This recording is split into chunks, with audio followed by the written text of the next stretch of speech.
আসসালামু আলাইকুম, সবাই কেমন আছেন? আশা করি ভালো আছেন এবং সুস্থ আছেন।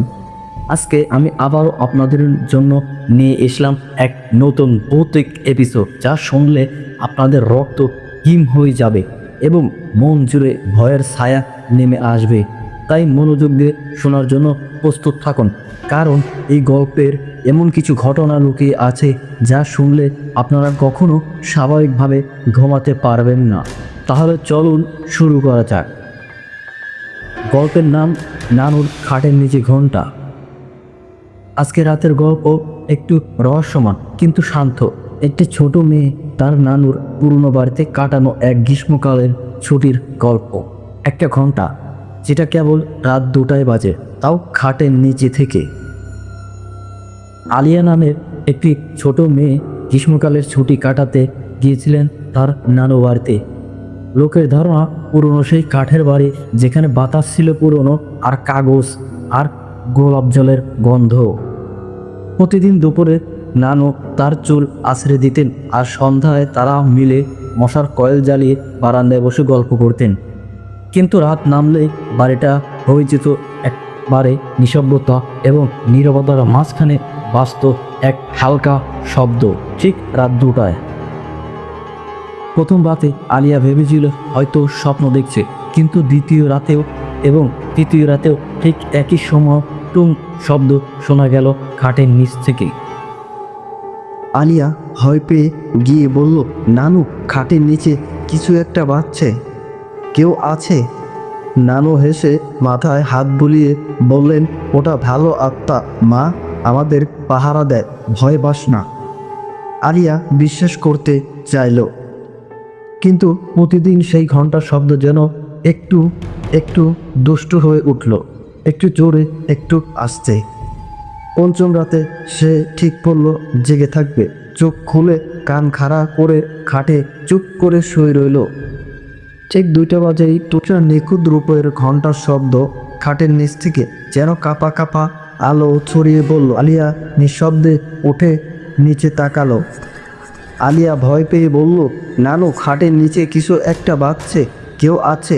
নানু হেসে মাথায় হাত বুলিয়ে বললেন, ওটা ভালো আত্মা মা, আমাদের পাহারা দেয়, ভয় পাস না। আলিয়া বিশ্বাস করতে চাইল না, কিন্তু প্রতিদিন সেই ঘন্টার শব্দ যেন একটু দুষ্টুমি হয়ে উঠল এবং একটু জোরে, একটু আস্তে। আলিয়া ঠিক করলো পঞ্চম রাতে সে জেগে থাকবে এবং চোখ খুলে কান খাড়া করে চুপ করে খাটে শুয়ে রইল। ঠিক যখনই 2টা বাজে, তখনই টুং আরেকটা শব্দ হয়ে ওঠে। রূপের ঘন্টার শব্দ।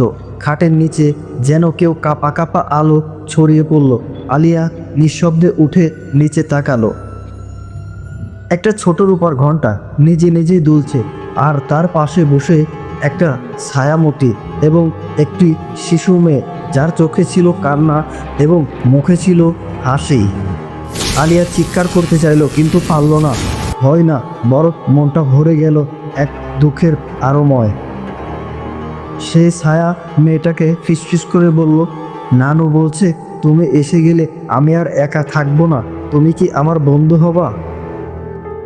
আলিয়া কিছু বলতে পারেনি, কিন্তু মাথা নাড়িয়ে হ্যাঁ বলল। তাহলে ঘুম ভেঙে দেখে যে খাটের নিচে কোনো ঘন্টা এবং কোনো ছায়া নেই।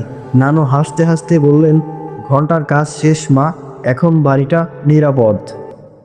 আলিয়া বলল, নানু, কে ছিল সে? নানু বললেন, সে আমার প্রথম সন্তান ছিল। তোমার 5 বছর বয়সেই সে মারা যায়, আর তার আত্মা আমাদের এই বাড়িটা পাহারা দেয়, যেন কেউ ক্ষতি না করতে পারে। আলিয়া চুপ করে রইল। তার বুকের ভেতরে যেন এক অদ্ভুত প্রশান্তি এবং নিঘ্নতা।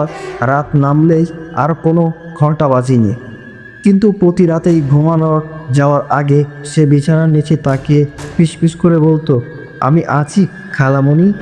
তারপরে থেকেই আগামী যে রাতগুলো যাচ্ছিল, সেই রাতে আর ঘন্টা বাজেনি, কিন্তু রাত মানে এক নতুন পর্দা, আর পর্দার ওপাশে হয়তো আবার কেউ অপেক্ষা করছে। আসুন ফিরে যাই আলিয়ার নানুর সেই পুরনো বাড়িতে। আলিয়ার ঘুম ভেঙে যায় মধ্যরাতে। আজ আর ঘন্টা বাজেনি, কিন্তু মনে হচ্ছিল কেউ যেন ফিসফিস করে ডাকছে, আলিয়া, আয়না দেখো। সে চোখ কচলাতে কচলাতে তাকালো ঘরের কোনায় রাখা পুরনো এক আয়নার দিকে। মাঝখানে এক হালকা কুয়াশা জমে আছে। আয়নার আগে এত অদ্ভুত লাগেনি, কিন্তু আজ মনে হচ্ছে কেউ ভিতর থেকে তাকিয়ে আছে। আলিয়া ধীরে ধীরে আয়নার দিকে এগিয়ে গেল। তার প্রতিফলন ঠিক কাছ থেকেই, ঠিক পাশেই। এক মুহূর্তের জন্য একটা সে পিছিয়ে এলো। পরের দিন সকালে নানু বলল, নানু এই আয়নাটা কোথা থেকে এনেছো? নানু চুপ। কিছুক্ষণ নীরবতার পর বললেন, ওটা অনেক পুরনো। তোমার দাদু যখন রাজশাহী থেকে নিয়ে এসেছিলেন তখন থেকেই এই বাড়িতে। কিন্তু গ্রামের কিছু লোক বলে যে আয়নার ভিতরে নাকি আত্মা বাঁধা আছে। কিন্তু তুই ভয় পাস না মা। রাত নামলে আলিয়া সিদ্ধান্ত নিল আয়নার সামনে বসে থাকবে। কি 2টা বেজে গেল, কোনো ঘন্টা নয়। এবার শুধু আয়নার ভিতরে তার নিজের মুখ ধীরে ধীরে অন্য রূপ নিচ্ছে। চোখে অন্ধকার, ওঠে হালকা রক্ত এবং প্রতিফলন যেন হেসে ফেলল। যখন আলিয়া ভয় পাচ্ছিল, তার নিজের মুখটা যেন বলছে, আমি এখন এখানে আজ। তুমি কথা দিয়েছিলে আমার বন্ধু হবা, ভুলে গেছো? আলিয়া চিৎকার করতে গিয়ে থেমে গেল। হঠাৎ নানু ঘরে এলে হাতে সেই রূপার ঘন্টা নিয়ে বলল, ওকে ডাকো আর আবার বাজাও। আলিয়া ভয় পেয়ে ঘন্টা বাজালো। আয়নার ভেতরে সেই মুখটা ধীরে ধীরে মুছে গেল, কুয়াশায় ঢেকে গেল সব। নানু ধীরে ধীরে বললেন, প্রতিটা আত্মাই বন্ধু হতে চায়, কিন্তু কিছু আত্মা ভুলে যেতে চায় না যে এই আয়না একটা গেট, মাঝে মধ্যে খুলে যায়। তুমি ভয় পেও না মা, আমি আছি। আমি আগেও ছিলাম, এবারও আছি। পরের দিন সকালবেলা আয়না আর ছিল না। নানু বললেন, সেই আয়নাটা আমি ঘরের পিছনে পুরনো কাপড় দিয়ে জড়িয়ে রেখে দিছি। আলিয়া সেই দিন থেকে আয়নার সামনে আর সহজে দাঁড়ায় না। কিন্তু রাতে ঘুমানোর যাওয়ার সময় বিছানার নিচে রূপার ঘণ্টা এখনও দেখা যায়। এবং কিছুদিন পর সেই আয়নাটাও চলে যায় এবং শব্দটাও থেমে যায়। এবং তারপরেই শুরু হয় আরেকটা নতুন রহস্যময় ঘটনা। প্রতিটা পুরনো বাড়িতে দেওয়ালে, প্রতিটা সিঁড়ি কিছু না কিছু মনে রাখে। আর এবার সেই সিঁড়ির মাঝরাতে যেন কারো পায়ের শব্দ কেঁপে ওঠে। 3য় সপ্তাহ চলছে আলিয়ার নানির বাড়িতে। সব কিছু শান্ত এবং সব কিছু স্বাভাবিক।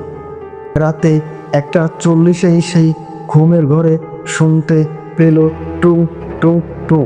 পুরো লুপোর পায়ে হালকা শব্দ নিয়ে সে কাঠের সিঁড়িতে চড়ছে। সে চোখ খুলে বিছানায় উঠে বসলো। বাতাস যেন কেমন ভারী, ঘর যেন ধীরে ধীরে ঠান্ডা হয়ে যাচ্ছে।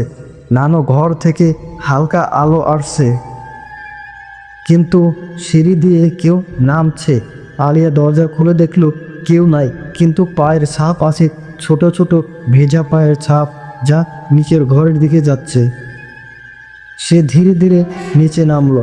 পুরনো সিঁড়ি কটকট করে উঠল, কিন্তু শুধু তার নয়, আরও একটা অদৃশ্য পায়ের সিঁড়ি এবং অদৃশ্য পায়ের দাগ।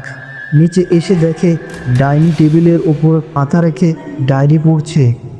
ডায়েরির গায়ে লাল রঙের কালি দিয়ে লেখা, আমার গল্প আমি ভুলিনি। কিন্তু তখন থেকেই রহস্যটা আরও বেড়ে যায়। আলিয়া ডায়েরি খুলে পড়তে লাগলো। লেখা আছে এক মেয়ের গল্প।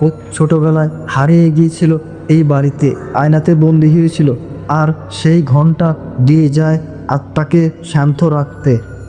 ডায়েরির এক পৃষ্ঠায় আলিয়া নিজের নাম দেখে, আলিয়া তুমি কথা দিয়েছিল তুমি বন্ধু হবা, এবং কেন ভয় পাও?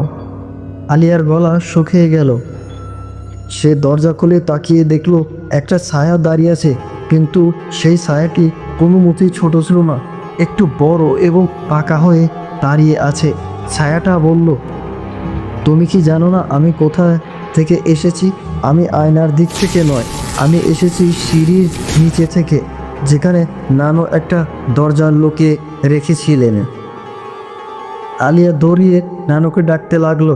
নানু ঘুম ভেঙে বললেন, না মা, তুমি সেই দরজা খুলবে না। ওখানে আমি অনেক কিছু আটকে রেখেছি, এবং সেই ঘন্টায় সেই আত্মাদেরকে শান্ত রাখে। কিন্তু এই ছায়া আর ঘন্টা শোনে না, এবং গল্পটা আরও রহস্যময় হয়ে ওঠে। নানুর ঘরে একটা ছোট কাঠের বক্স এনে বললেন, এটা তোমার দাদু দিয়ে গিয়েছিল, তুমি এটা খোলো না যদি তুমি সাহসী না হও, কারণ ওই গল্পে এখনও শেষ হয়নি।